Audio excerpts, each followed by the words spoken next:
When you look back 20 years from now, 15 years from now, 30 years from now, are you going to wish that you had spent more money and enjoyed your wealth while you had the chance to do so? The reality is most people spend more in the early years of retirement because that's when they're the healthiest and they actually have the time to go and travel and do all the things they want to do. Welcome to Retirement Answers, a podcast built to answer your most pressing retirement questions. If you're someone who's either thinking about retirement or already in retirement, well, you're in the right place.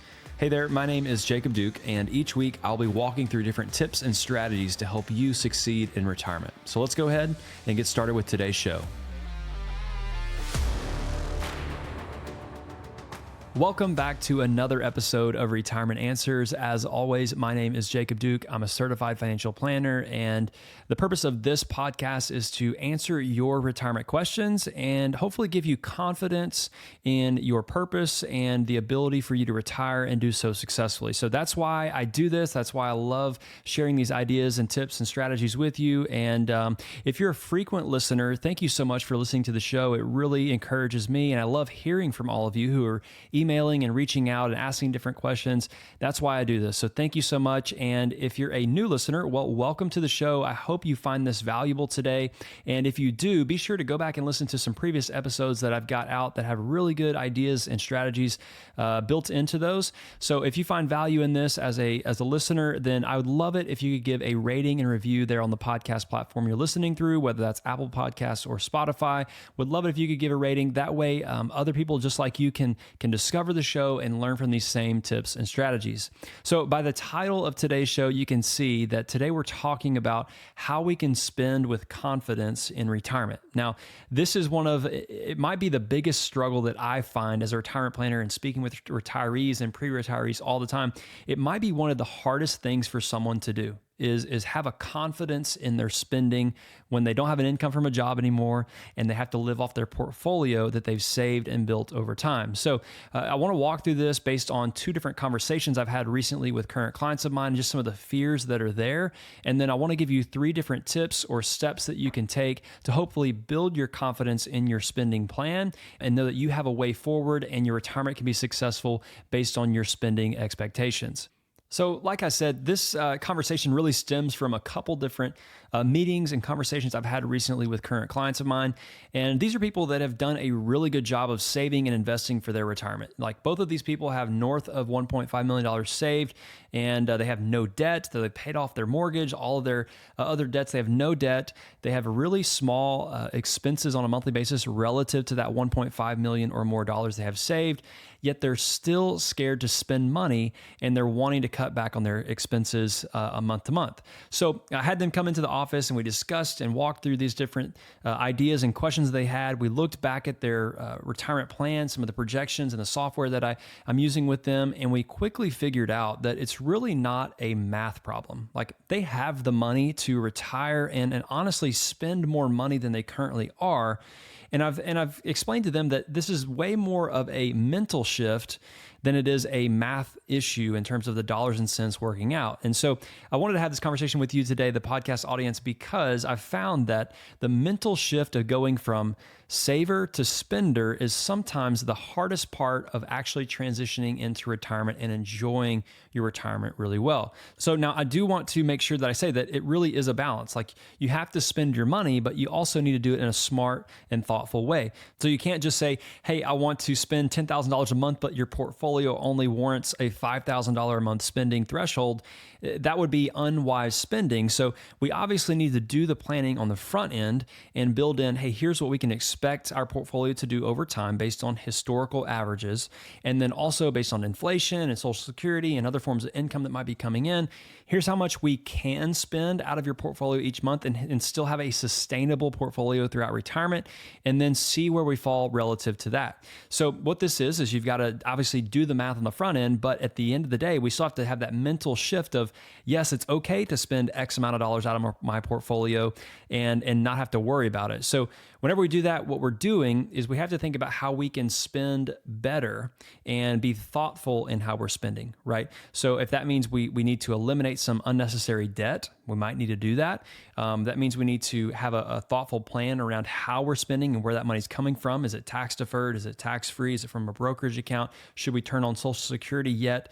All those different questions come into play to say, how are we building an income plan for you that meet your specific needs? And another part of this really is, at the end of the day, if you don't want to have $1 million or more dollars saved that are in your name by the time you die, then you're not spending enough. And this is something that I actually run into a lot with people whenever they have north of $1 million saved for retirement. Number one, the reason that they're so worried or frugal or scared about spending their money is because they didn't get to that level of assets without actually doing it intentionally and disciplined every step of the way throughout their career, right? They've had the processes in place.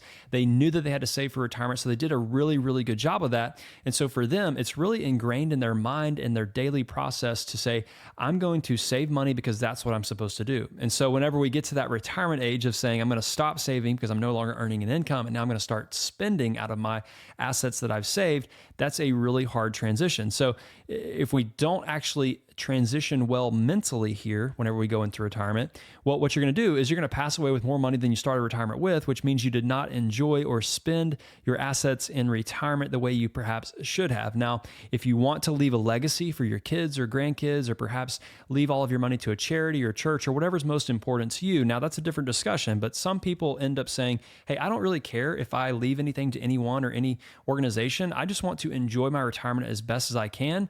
Well, if that's the case and you end up dying with money in your bank accounts or in your IRAs or Roth IRAs, then you didn't spend enough or you didn't spend effectively. So there's a book out there called Die with Zero, and it's a great book if you want to learn how to really spend your money to ultimately have a fulfilling retirement. I really encourage you to go read it and check that out. And the reason that this problem kind of crops up is because we've done all of the hard work. We've become a millionaire. We've saved, we've invested, we've done all the things correctly. And whenever we start spending our money in retirement, the hard part is we think that we're going backwards. Like, we think that we're going down in terms of societal ranks, or we're no longer a millionaire because we enjoyed the first 10 years of our retirement and we spent money and went places and did the things that we enjoy with the people we love. And now we don't have $1 million anymore. Oh no, we're not a millionaire. That is a real fear for people that have done really well and saved their money effectively, right? And so the social status, kind of that idea of where they stand in society and do I have enough and how do I compare to my retired peers and all these different things, that sometimes is a hindrance for people whenever it comes to spending. Like, they're afraid to spend because they don't want to, quote, go backwards after they've done all the hard work to become a millionaire or a multimillionaire. There's also this fear of spending too much money in retirement and then at the end of the day, running out before they pass away, right? So this is an absolutely valid fear, because if you don't have a plan for spending, then you very well could spend too much and leave yourself without much money later on in retirement to live on. So all of this kind of points to the idea of this is a balance. We have to spend your money effectively, but we've got to do it in a smart way so that we can, number one, enjoy retirement, because that's what your money is for, and then ultimately make sure we don't run out later on because we spent too much. So I've put together 3 different kind of steps or tips that you can take to become a more confident spender in retirement, because at the end of the day, what we're trying to solve for is number one, it's hard to become a spender after you've been a saver for your entire career. And I want to make sure that you don't lose out on any enjoyment because of this fear of spending. We've been programmed to save, and now we have to just automatically flip the switch and we think it's all going to be easy. And I figured out that it's just simply not easy. So retirement is really signing up to spend down your wealth, and that mental shift is hard. So here are 3 different suggestions for you to become a more confident spender in retirement. The first one is remember why you saved. It was for this moment. Like, this is the reason and the purpose behind all that hard work, all of the discipline, all of the denying yourself of spending your money throughout your career in order to have a life and a wealth for the future. It's for this moment. Like, this is why you saved. It's for this time period of your life so that you don't have to worry about money anymore. So this is sometimes really hard. Like, you didn't save just to simply have more money in your accounts or just simply be wealthier, right? That's a money-focused mindset. I want to have a life-focused mindset. So saving to have freedom in retirement, that has been kind of the purpose of why you've done the things you've done, right? So we have to remember why we've saved the way we've saved, because it was for this particular moment at age 60, at age 55, at age 65 or 70. Whenever you are retiring or whenever you did retire, it was for this moment. That's why you saved the way you did. So I want to encourage you to get that mental shift and kind of get that going to say, hey, why did I save all of those years? Well, it was for this moment so that I can go on that trip that I really want to go on, or spend time with my spouse the way I want to spend time with my spouse, or go visit my kids or my grandkids who live in a different state or city. Those are the things that are going to give you a fulfilling and enjoyable retirement instead of having the same amount of money or more money in your retirement savings than you started retirement with. So that's the first thing. Remember why you saved. The second tip I wanted to give to you today is do the hard work of discovering your why or your purpose in retirement. Okay, so what do you want to do? Where do you want to go? Who do you want to do all of those things with? When you look back 20 years from now, 15 years from now, 30 years from now, are you going to wish that you had spent more money and enjoyed your wealth while you had the chance to do so? Because the reality is most people spend more in the early years of retirement because that's when they're the healthiest and they actually have the time to go and travel and do all the things they want to do. And later on in retirement, typically your expenses go up in regards to how your health care or your health costs are going. So you have this first 10 years of your retirement to really enjoy it and do the things you want. So when you get to 20, 25 years down the road, age 80, 85, 90, are you going to look back at those early years in retirement and say, man, I wished I had done more. I wish I had enjoyed the time when I had it, or the health that I had when I had it. Or will you regret not making the most of the opportunity you had at the time? And so the way I like to frame this is we have to do that work of discovering what our purpose is in retirement. Maybe it's offering up your time at a particular charity or organization that you believe in. And so all these different things are there. So what is your purpose? Or maybe it's to spend more time outdoors, or go hiking more, or go on a vacation every 2 months, or whatever it is, whatever you find value in and would be most fulfilling for you. That's what this is ultimately about. It's not a money thing in retirement. It's how do I use my money to ultimately have the enjoyable retirement and successful retirement that I want, because success is not based on how much money you die with one day. Success is based on how much you enjoy your time while you have it. So the money is not the end. It's just the means to the end of fulfilling your why and your purpose in retirement. So that's number 2. We've got to discover what our purpose is and really think about, hey, I've been an employee, or I've owned a business, or whatever you come from. I've done that my whole career. Now I'm not that person, or I'm not that thing anymore. I've got to figure out what the next step is for me. Okay, so the first 2 kind of steps or tips here are more of a mental shift. We've got to remember why we saved, then we have to discover why we're doing what we're doing and kind of our purpose in retirement. And the third step is that you need to create a plan for your spending so that you can spend confidently, because if you don't have a plan, you're never going to have confidence. That's just, at the end of the day, if you think about it, if you're going to drive from New York to Los Angeles, well, you've got to have a plan for it, right? Am I going to stop every hour, every 3 hours, every 6 hours? Where am I going to get gas? Where am I going to eat? How far do I need to travel each day?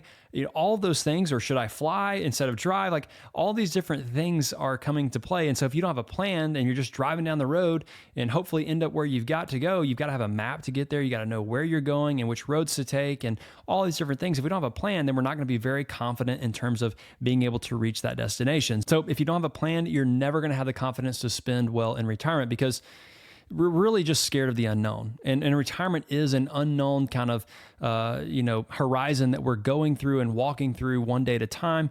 And if we do it right, hopefully you only have to retire once as opposed to multiple times. And so you're probably just scared of the unknown of what's to come, right? So having a plan does not solve everything. I'll give you that, but it does send you in the right direction. It does say, hey, we need to start in this direction. And obviously we're subject to, and probably will have to make some changes along the way, or alter course just a little bit, or pull back on our spending just for a little bit while the market is not doing well, or maybe inflation's higher.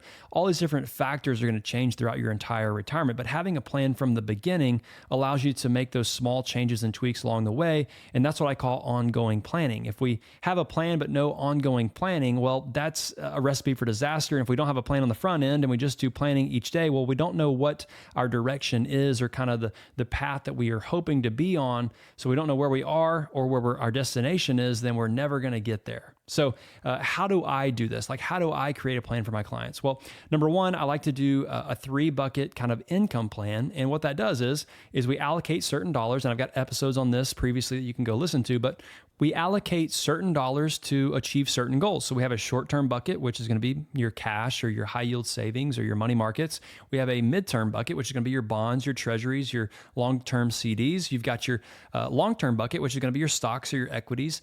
And each of those different buckets, they accomplish different goals, right? We want our cash to cover our short-term needs in the event of market downturns, but we can't have all cash in our portfolio and have a, quote, risk-off portfolio, because we know that inflation is a real thing. In 20, 30 years from now, that cash will be decreasing in value, and we need to have something that's beating inflation throughout retirement. That's why we have to have that third bucket, the stock bucket, right? That one is going to beat inflation over time so that we have money to spend later on in retirement. So I like to build out that 3-bucket kind of plan and strategy. And what that does is, number one, it helps us produce an income plan. But then number two, it also tells us how we need to be investing to meet your income needs, right? I don't like to use a strictly rule of thumb portfolio of 60-40 or 70-30 or 50-50.